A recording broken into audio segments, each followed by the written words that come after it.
Hello বন্ধুরা, কেমন আছো? শুভ সকাল। তোমাদের জন্য আরও একটি নতুন কাজের ভিডিও নিয়ে আসলাম। কাজটির লোকেশন আছে হলদিরাম ফ্যাক্টরি।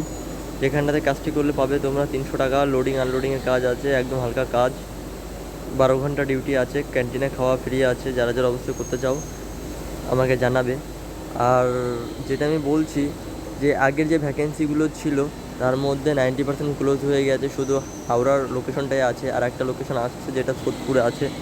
তো তোমরা যারা যারা কাজটি করতে চাও অবশ্যই আমাকে কমেন্ট করে জানাবে। আর সাবস্ক্রাইব করছো না কেউ, ভাই সাবস্ক্রাইব করছো না, ভিডিওতে ভিউজ আসছে কিন্তু সাবস্ক্রাইব করছো না। তো যাদের ভিডিওটা ভালো লাগবে তারা অবশ্যই সাবস্ক্রাইবটা করবে। আর আমার নাম্বারটা দেখবে ডিসক্রিপশনে থাকবে, হোয়াটসঅ্যাপ নাম্বার যেটা। আর নাম্বার দিলে তো সবাই কল করে, যেন আমি নাম্বারটা দিই না। ডিসক্রিপশনে হোয়াটসঅ্যাপ নাম্বার থাকবে, যারা যারা কাজের প্রতি খুব ইন্টারেস্টেড তারাই শুধু থাকবে। আর যেটা বলছিলাম, কাজের একটা পারিশ্রমিক আছে যেটা খুব সীমিত। যখন করবে তখন তোমাদেরকে এটা বলে দেওয়া হবে, সবাই ওটা দিতে পারবে।